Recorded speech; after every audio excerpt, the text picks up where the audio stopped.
get ready to hear her talk, and everyone, let's welcome Miriam.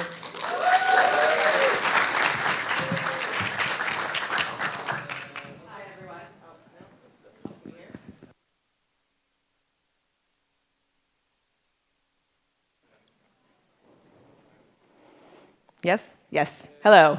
Now you can hear me. Thanks for coming. It's really exciting to be here in Taiwan. I also have never been here, and I'm really enjoying my time here. It's really a lovely country and really nice people. So thanks for hosting us, Taiwan, at this flagship event.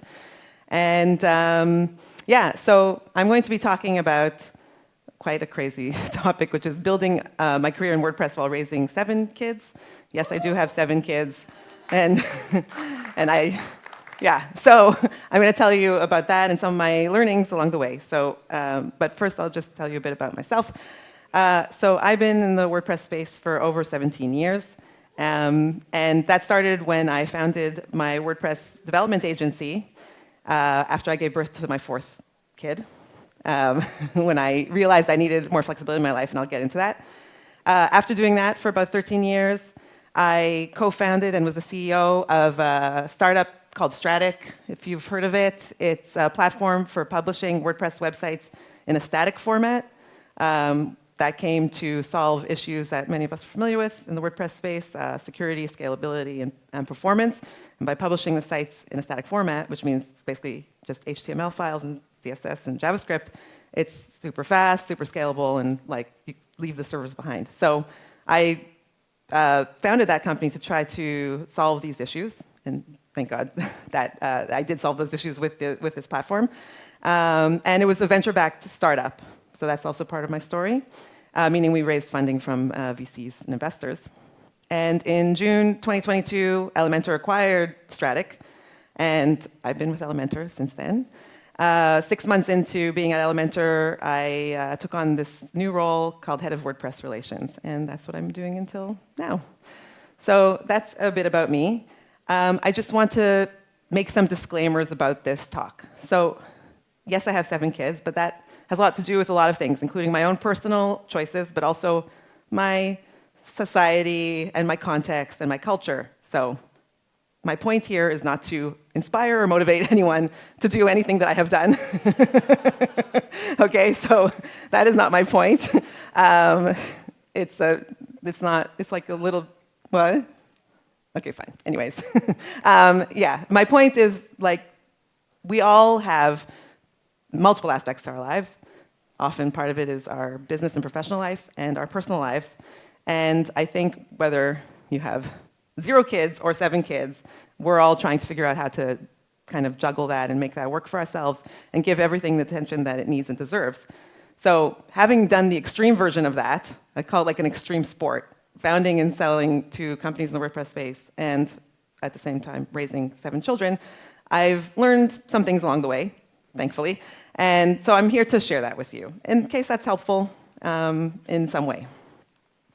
And I just also want to say that if you've heard me speak at WordCamps in the past, you will have maybe noticed that my talks tend to be like technical and very unpersonal. So, I've spoken about content security policies, woo, super personal, and performance and static, and even the business of WordPress. I have mentioned and referenced here and there that I have 7 kids, but it's always kind of a side note and usually not publicly discussed. So this is quite personal for me, and so it is a bit of a sensitive place. I'm just putting that out there. The reason I submitted this talk is because people have been saying to me for a while that I should share my story, because it's a weird, unique story. And so I am, but just so you know, it's kind of vulnerable for me to share my things about my personal life. At the same time, I'm not sharing everything about my personal life. It's not, I still like my privacy. So, but what I'm sharing has to do with how I manage personal and business, and yeah, and hopefully that's helpful to you guys. Okay, so the role of WordPress in my career and my family. After I gave birth to my 4th kid, I realized that I needed more flexibility in my business life. At the time, I was working at an intellectual property firm, and like a few months before she was born, all 3 of my kids had chickenpox. But they didn't have chickenpox in any convenient way. It was one kid had it, and then another kid had it a week later, and then another kid had it a week later. So I kept calling my manager and being like, I can't come to the office again. I can't come to the office again. And he was actually like nice and understanding, but I didn't feel good about that. I felt bad that I was not able to deliver or show up, and I didn't like being in that situation. And and with a fourth kid coming along, I was like, okay, I definitely need flexibility in order to be able to be with my kids full-heartedly without feeling guilt. And I need to not be in like an office type of job. So after my fourth was born, I quit. Nicely, but I quit. And I decided to go freelance. I actually studied English literature, which is a very weird thing considering my career path, but I did. And I started by offering content creation services to companies and organizations. But what was happening was this content was consistently going into websites. And I found that I was much more interested in how those websites worked and what opportunities they brought than writing the content. So as I was like providing these services, I also started to teach myself WordPress. And why WordPress? I was exploring the options, came across the open source options, felt more connected to that, tested them out, and fell in love with WordPress. So I was teaching myself how to build WordPress sites, and then I started to offer it as a service. And I was probably one of the first in Israel to offer WordPress to businesses as a professional service. At the time, companies were starting to look to set up blogs. That was like the cool thing. And WordPress was a great solution, and I was there to do that. And eventually that turned into an agency. So I chose WordPress because I liked it, but it brought a lot of benefits to me in terms of my professional versus personal life. First of all, because it's because it's web-based, it's super flexible, and I could do it when I want. If I'm not available, I just won't do it, and then when I am available, I'll be all in and working. And I can do it from home, and I can do it from wherever. And also, as you're working with WordPress, if you're providing it as a service, you end up having to learn a lot of things around it. I joke that I started out by building WordPress sites, but I ended up becoming somewhat of a server expert, which is not what I was looking to do. But when you're working with WordPress, you just have to understand that aspect of it. And then if you're providing it as a service, you also have to learn how to manage a business. So, you learn, I learned, and I'm sure many of you, as you're going along, you learn marketing, sales, management, and all this kind of stuff. And if you have an agency and it's growing, all of that, what that comes with it. And that, to me, was really interesting. It was, I was like excited about the opportunity to learn about all these different things as I went along. And considering that I'm don't fit certain molds, let's say, being a mother of many small children, coming from Israel, and different things like that, I don't fit a mold. And in many industries, that might make me stand out in not a good way. But in the WordPress community, it's very diverse and very open and very welcoming. And so I call myself a weirdo, like I was a weirdo. And I was okay. I could be a weirdo and be myself in the WordPress community and continue to develop and be part of it despite that. So WordPress, I fell into it, but it ended up being a wonderful enabling choice for many reasons. So how did family and business make me better? I think we often try to draw lines in the sand in terms of our personal life and our professional life. And we're like, they're not connected, they're not related. I'm going to do this, and then I'm going to do that. And I'm not going to think about either one of them, at the same time. And they have no connection to each other. In my experience, that's actually not the case. I found that as I was going along, I was able to take learnings from my personal life and apply it to business, and vice versa. Things that I was doing in business made me better at running my home in a more efficient way, and like personal relationship types of things where I was able to apply to business. So I started to feel like with my kids, I'm providing them with customer service. So as in the agency, we were working with customers and clients and providing customer service. I found myself feeling like I was doing that with my kids, that they're like something around customers, employees, and stakeholders. That's my kids. And so,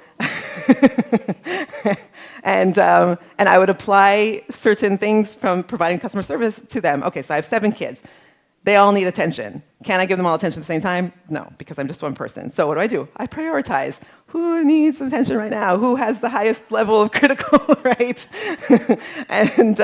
and even, okay, how do you communicate with customers? You have to communicate a different way with different clients because, some are more technical, some are less technical. Some have more background, some have less. And so the same with kids. Like some you need to talk to them in a more emotional way, some in a more practical way. Some need more hugging, some need just like, here's a good bowl of pasta, or whatever. So I often felt like I was providing customer service to my kids, and I think I did that better because of work. And in terms of building relationships, so there's a lot of talk in the world of business, like hustle culture, which I can't stand, and I can't stand that word, so I don't even want to say it. But it's like, oh, gotta do. We're gonna keep working, and that's gonna bring success. What about building relationships? What does that have to do with business? Shouldn't we just keep working? So, in my experience, none of us are working in a bubble. And everything we do is based on a relationship with other people, whether it's our colleagues, our clients, customers. In a venture-backed startup, it's your investors. It's all relationships. And so we want to do that well. And I feel like there's not a lot of discussion around that in the business world. I come from a pretty big family. I have something like 30 cousins or something. I don't know. And I myself come from a big family, and we talk a lot. It's like a lot of just gabbing. And my grandfather was a rabbi of a Jewish community, and my grandmother co-led it with him. And so community stuff, and we all just talk a lot. And so I took that from my personal life. People are like, "Oh, you're so good at talking." I'm like, "Well, you should have seen how I grew up. None of us stopped talking ever." So, so that's that I was able to take and apply to my life and to my business life. And I think if we pay more attention to that, seeing our business relationships as also important and having the same quality and investing in that, then I think that's better for everyone in our business dealings. Okay, so that's like kind of background. Now I'm going to just share some lessons that I've learned. Never say never. So when we're young, we're sure that we know everything and we know how everything's going to be, and we have very solid ideas and opinions about things. For example, my kid will never have a tantrum in the supermarket. Not mine. Look at that terrible parent. How can their kid have a tantrum? They don't know how to control them. And then, of course, you start to have kids and they have tantrums in the supermarket, whether you want it or not. So things like that, that are humbling experiences. Another example is I always said, I'm never going to give my kids chocolate spread sandwiches for school. That's a common sandwich in Israel, and it's very easy. And I'm like, no, why would I give my kids sugar-filled sandwiches? And then, of course, I found myself giving them chocolate spread sandwiches at some point. So why should we never say never? Because a few things. One is you change and evolve. Right. So we have opinions about things, and then as we go through life, we learn things about ourselves, about the world, and we start to say, okay, actually, maybe that's not the worst thing in the world, and maybe that actually makes sense for me. I'm not in favor of chocolate sandwiches, I'm just saying. You can't control how things pan out, so you can also be like, this is how things are going to be. I find it somewhat amusing when people are starting their families and I'm going to have 3 kids and they're going to be exactly 3 years apart and there's going to be a boy and 2 girls. I'm like, okay, good luck with that. Because you just can't plan a lot of things. And even how are your kids going to turn out and what are they going to be interested in? Is one of your kids going to have a learning disability and going to need more attention? And you're like, my kids are all going to be Harvard graduates. And then, no, they're not, because they're different and they need different types of attention. So, so things don't always work out the way you think, and it closes you to opportunities. That's something I've learned along the way. If you set a line and an opportunity comes along, if you're too connected to that line, you're not going to embrace it, and that's a shame, because there's some opportunities that might seem different than what we expected, but they're really amazing, and so it's worth being open to that. This is Exhibit A in Never Say Never. This is our dog, Casey. She joined our family in September. My oldest is my son, and he's 25. So basically for 24 years, from the moment he started talking, I've been saying we will never, ever have a dog. It's not happening. Never, no way, no how. I know what's going to happen. I'm going to end up taking care of this dog. I have already 7 creatures to take care of. No, thank you. I'm not doing it. Anyways, now we have a dog. And that was my line in the sand. And it worked out in a way I didn't expect. And there's a story behind it, which it's not that interesting, but it really worked out in a way that made sense for us. I have to say, even I love her. She's very cute and hilarious, actually, also. So we have a dog. So never say never. You only can control what you can control. So we can often spend a lot of time being frustrated and upset about things that happen, and often we can't change them. It's just circumstances, and it's outside of our control. And spending effort and emotions on that It's just not worth it. And so what I've learned to do is say, okay, what's going on here? This is out of my control. I can't change that. But what can I control? What can I change? What can I work to influence? And directing all of my energy there, both in business and in personal. So part of that is accepting unpredictability. So understanding, again, our plans, whatever. Like, they're good. It's good to have plans. It's good to have a direction. But just be open to the fact that life is dynamic. People are dynamic. Things are dynamic. And when you stop trying to change what you can't control, you can then focus on what actually matters. And what matters at any given time is what you can control. So what can you do? Can you give more support to someone? Can you help out? Can you make changes to yourself that will help and things like that? And letting go of guilt. Okay, so I'm a Jewish mother, which means that I should be the epitome of guilt, right? That's the stereotype. I probably do have a lot of guilt, but what I also have learned is that also is draining. And it's the same for business and for personal. At any given time, all of us, and I know that this is the case about all of you as well, we're all doing our best to do our best, right? None of us want to do something badly or partially or fail. But if we can't do everything that we think we should have done, there's a reason. It's because we couldn't at the time. The context just made it not possible, or we don't have the capabilities. We don't always have the capabilities to do everything, or whatever it is. And it's not worth being guilty. Instead, look at things and be like, okay, what can I change for the future? How can I do this better next time, or if this happens again? Or it is what it is, and it's time to move on. And so I know it's hard to give up on guilt, but we focus on negative things about ourselves, in many ways. And instead of feeling guilty, maybe it's like I try to do this with myself. I'm definitely not always successful.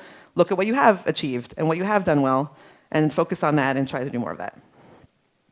Timing matters. So in the hustle culture, barf, people will be like, and if you work really hard and if you work all the time, then you're going to achieve everything.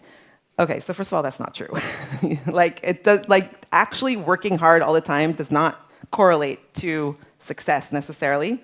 And also, if anyone attributes all of their success to themselves, then, I don't know, they're missing something, because in the end, people's success generally has to do with a combination of working hard and timing.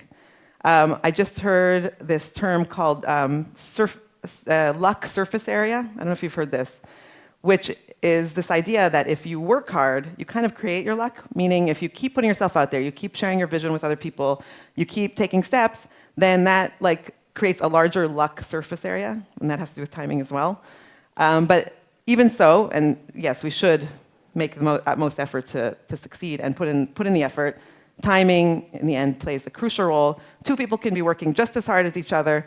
One will have better timing, the other will have worse timing. It doesn't mean that this person is more worthy or more capable or anything like that. It just means that they had better luck/timing. So it's something to keep in mind. Timing plays a crucial role, and learn how to identify these pivotal moments. So this comes back to keeping your eyes and self open to opportunities that come along. So as you're going along, opportunities can just come out of nowhere, and totally unexpected, and just things that you didn't even dream of. So you do your hard work, you put in the time, keep yourself open to opportunities, and with the right timing, good things will come along. Okay, so the power of authenticity. I talked about relationships. In business, like in our personal lives, we have relationships. And they're important relationships and meaningful relationships.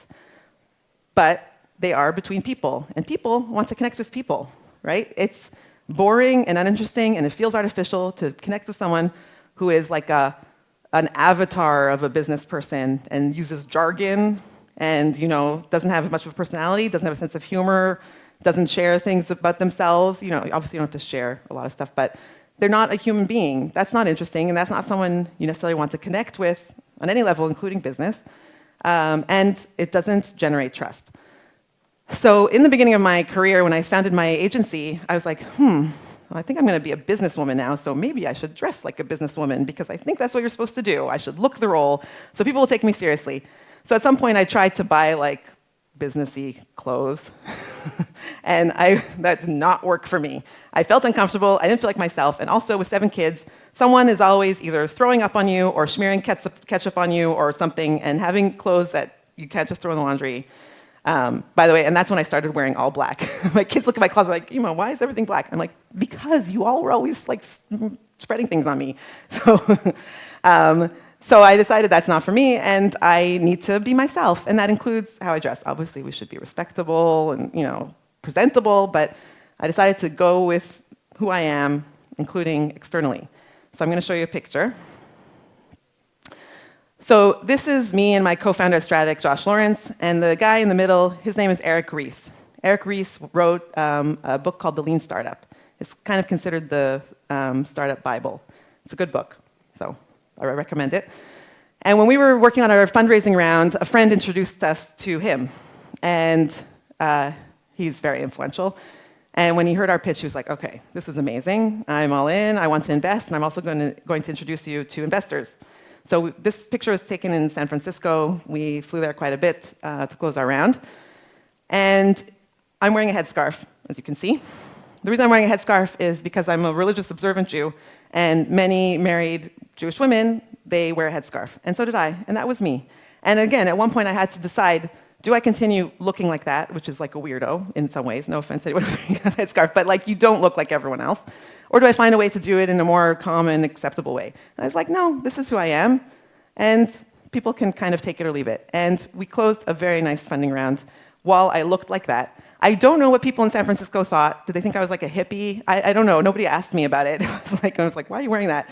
But I just went all in with who I am. So you don't have to, obviously, you don't have to do anything I'm saying. But you can definitely try to fit in the mold if it feels more comfortable with you. But also bring your true self to things. In conversation, in your interests, in how you look.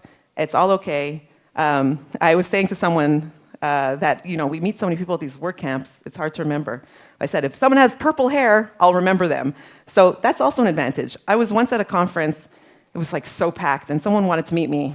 And I was like, I don't know how we're going to meet. Anyways, I see this guy come through the crowd. He's like, make way, make way. He said, Miriam, I found you because of your headscarf. I was like the only one like that. So in some ways, it can help make you more memorable and stand out in positive ways. Okay. Managing so much stuff takes so much time, and I am always trying to find ways to digitize and automate so that I'm not repeating things and I'm kind of helping my future self. I always am like, okay, will future Miriam be able to find this document? Will future Miriam, will this be helpful to future Miriam? So on the business side, these are just some of my favorite tools. They're like little tools. Well, ChatGPT is kind of a big tool, but it's a prompt. They're little tools that help me do things more efficiently. So text expander, I put in a shortcut, it like expands into anything. You can set it so it can be my bio. I have short bio, long bio, like every time I apply for some, like to talk or whatever. Our company URL, my phone number, email, like responses to things. It's just super useful and I love it. Monosnap is my favorite screenshot app. I've tried a lot. This is my favorite. ChatGPT, obviously. Dex is something I discovered recently, and I'm in love. It's like based on the word Rolodex. It's a personal CRM. So again, I've been in the WordPress space for 17 years. I've met a lot of people. I really try to remember everyone, but I don't always remember everyone, and I also don't always remember what we talked about. And it syncs really nicely with LinkedIn and Twitter, and I can tag people based on their interests and like their companies, and I use it intensively to keep track of people who I meet now so that I can keep track. And so just one of my favorites, Calendly, obviously, for fast scheduling. Notion, not Notion, but Notion Calendar. Notion Calendar has a really cool feature which it adds like a little calendar to your meeting bar, to your bar on your Mac. And then it shows you can easily see what your upcoming meetings are. And also, a minute before a meeting, a link pops up directly to the video call. I needed that because I kept forgetting to join meetings. So I love that. It has other cool features too, so I would check it out. On the personal level, these are some of the apps that I use to make myself more optimized. So Google Keep for my shopping list. I'm just saying in case you're trying to figure out. I have my phone with me always. I'm like, oh, we need more tuna. Done. It's in my shopping list. And I only do online shopping, by the way, because I'm not spending hours going to the supermarket. Nope. WhatsApp, I actually have a WhatsApp group with my kids. And the reason is to share nice things, but also to be more efficient with family announcements, because otherwise I have to like get in touch with 7 people, and that's not efficient. So it'll be things like, the cleaner's coming today at 2 p.m., or the supermarket order's coming, or we're going away for Shabbat, or like for the weekend or something like that. So that helps me be more efficient. My calendar is key.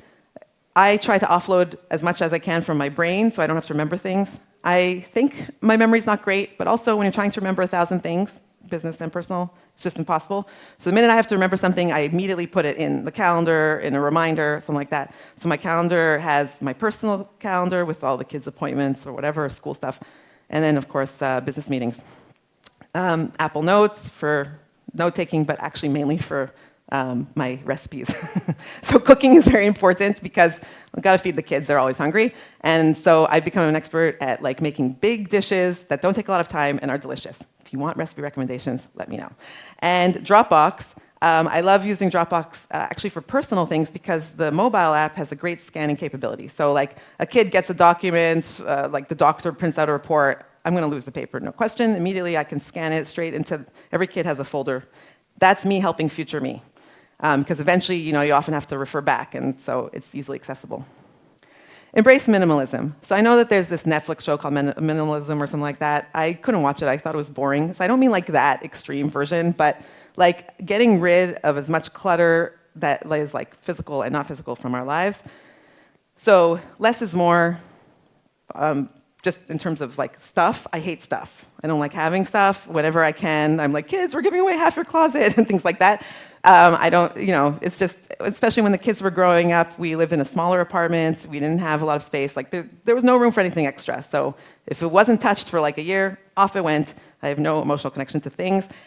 Less clutter means more headspace for other things. It's just not like taking up any room in our brains.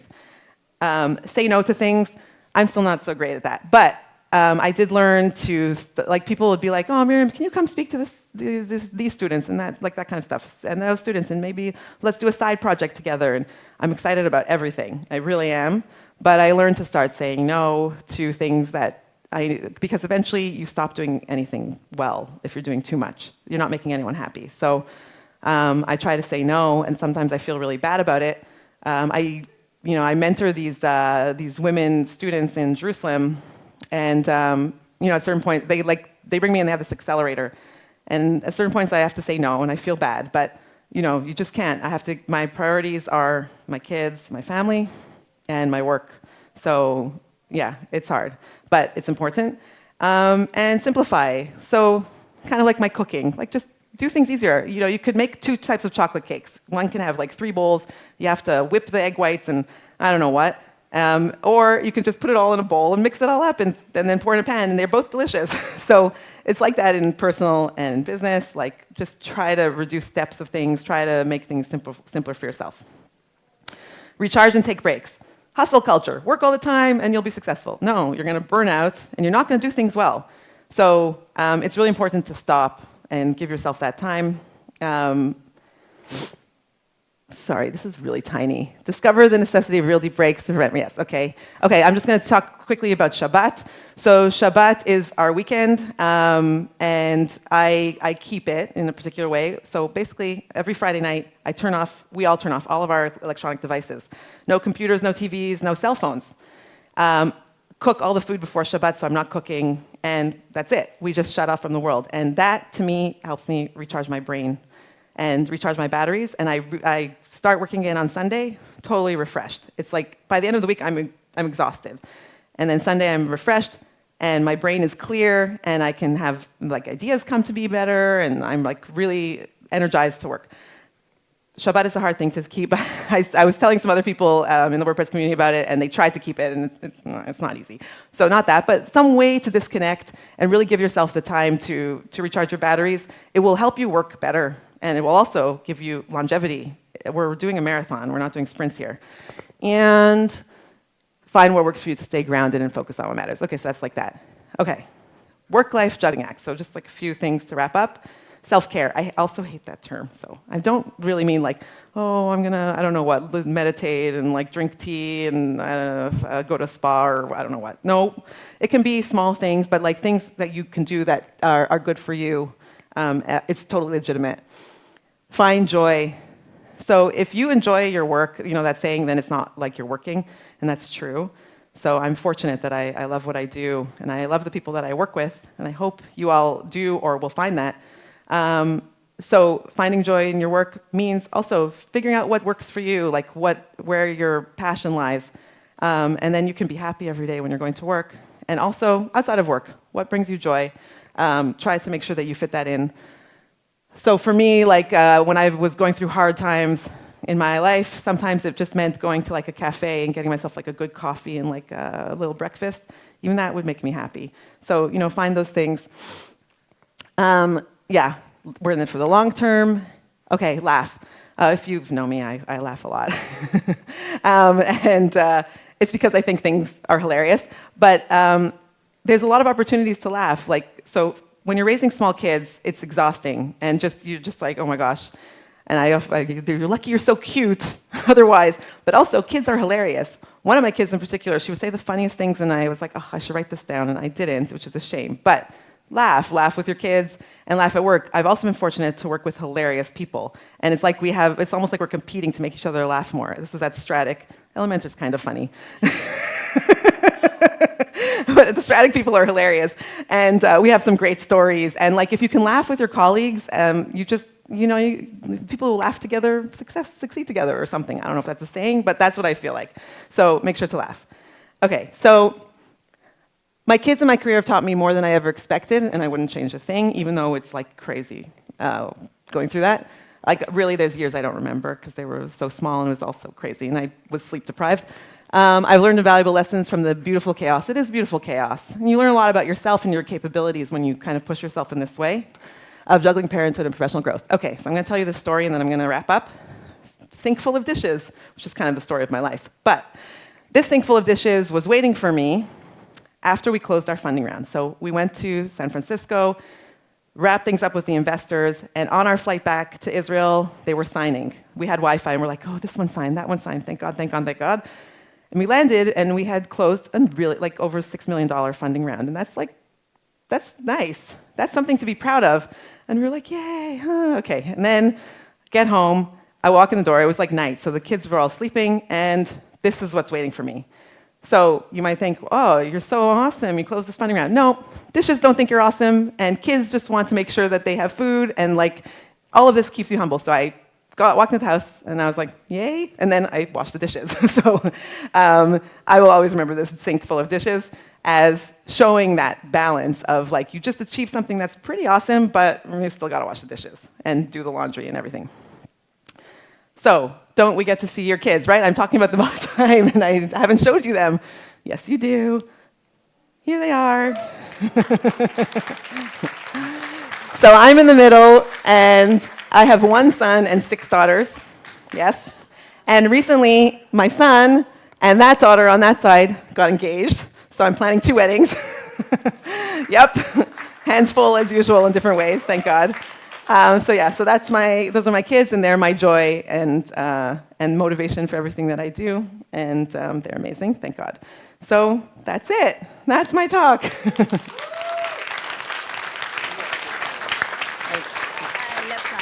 side. So I think we have time for Q&A. If you don't have questions, it's okay, but if anyone does, you can ask. How are you so amazing? Oh, but when I was preparing this, I told a friend I was preparing this talk, and she's like, how did you do that? And I'm like, I don't know. Like, how did you build a career and have 7 kids? I don't know. I'm actually not, like, exactly sure, but I just did. So. Questions? Someone. Thank you. So I'm curious to know, like, what do you usually do during your Shabbat? Oh, sure. Yeah. So at sundown, like I said, we turn off all the electronics, and over Shabbat we have like 2, like they're like feasts. So all of Friday, I don't cook during the week because I just don't have time or patience, and I don't love cooking. But Friday, I basically spend the whole day cooking special foods for Shabbat. And then we sit down and we say some blessings, there's some songs and whatever. It's like a kind of like a ceremony. And then we sit and we talk for so long.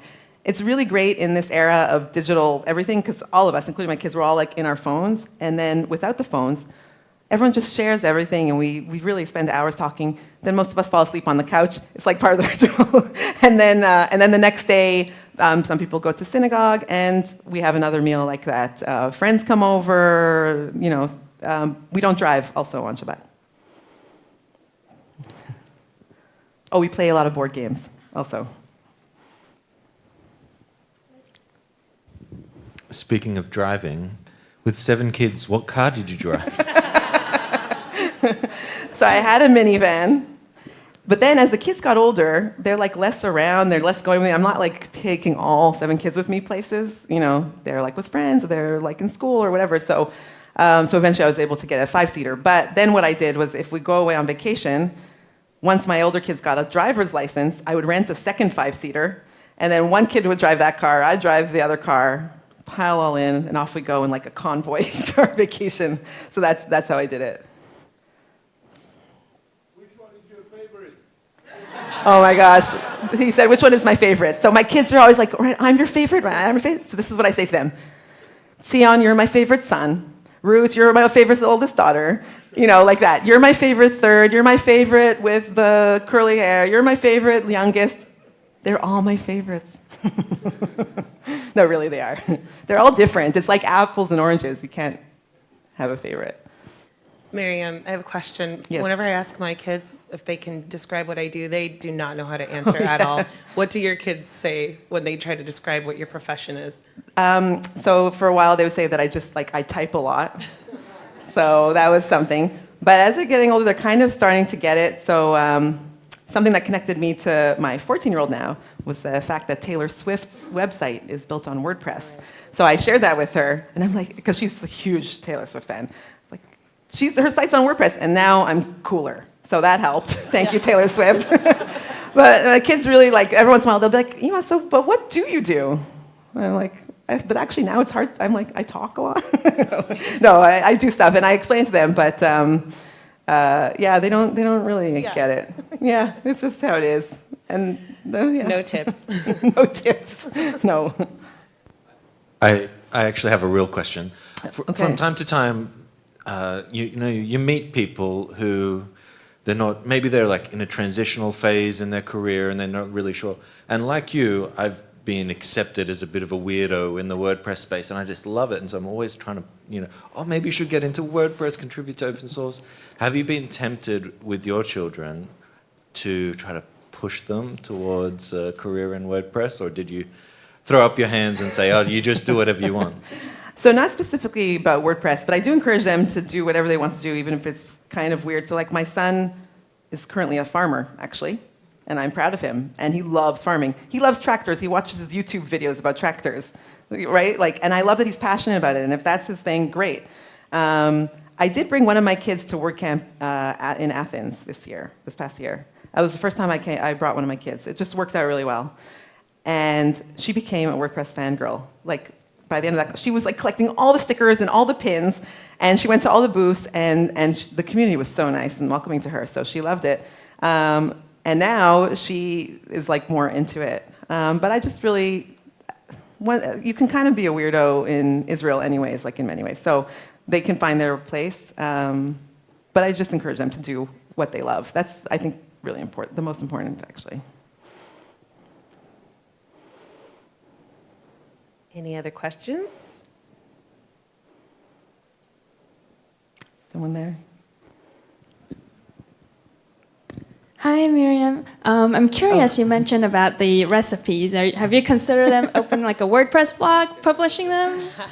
No, it's a good question. At one point I thought, maybe I should do a cookbook, 10-minute recipes for super busy, whatever, people. I really should share the recipes. I have the best salmon recipe, for example. Just don't make any other salmon recipe. And for Shabbat, I make a giant pan of chocolate chip squares. And it's really easy. And every week, my kids are like, oh, this is the best thing ever. And I don't know. So, yeah, I should. All right, I'll think about it. Hi, Miriam. This is Alicia. Where are you? Here. Oh, okay. Hi. Because today you would like to share about how to create your own career when you are raising 7 kids. Yeah. And I think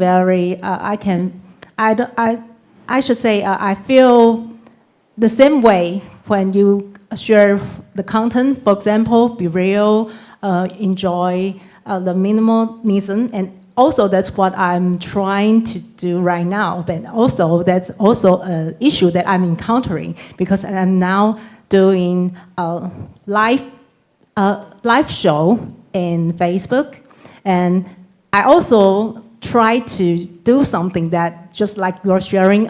You used to want to maybe buy business clothes, and because you think you have to have that kind of impression for other people. And so for myself, I just wondering, that's also an issue that I'm just thinking yesterday. So I think very happy that I can hear what you share your own experience. But also I'm very curious that during the whole stage, I think you will have some moment, although you have your own belief because you have your God, but when you feel very, very sad, although you have Shabbat, how do you conquer all the difficulties? Like hard times? Yeah. So there's the prayer side of things, but aside from that, I remind myself of the other hard times I've been through. There's been a lot of challenges in my life, and I look back and I'm like, okay, I got through these other times, and there's no reason why I shouldn't get through this, and so I'm going to be able to do it. That's what I tell myself. So, assuming you've had hard times in the past, just look back at how you handled it, and remember that you did it before, and you can do it again. That's how I do it. Well, with that, time is up. And before we go, this is your speaker gift Thank you. from the organizing team. So Thanks. everybody thanks to Miriam, and Thank you. see you soon.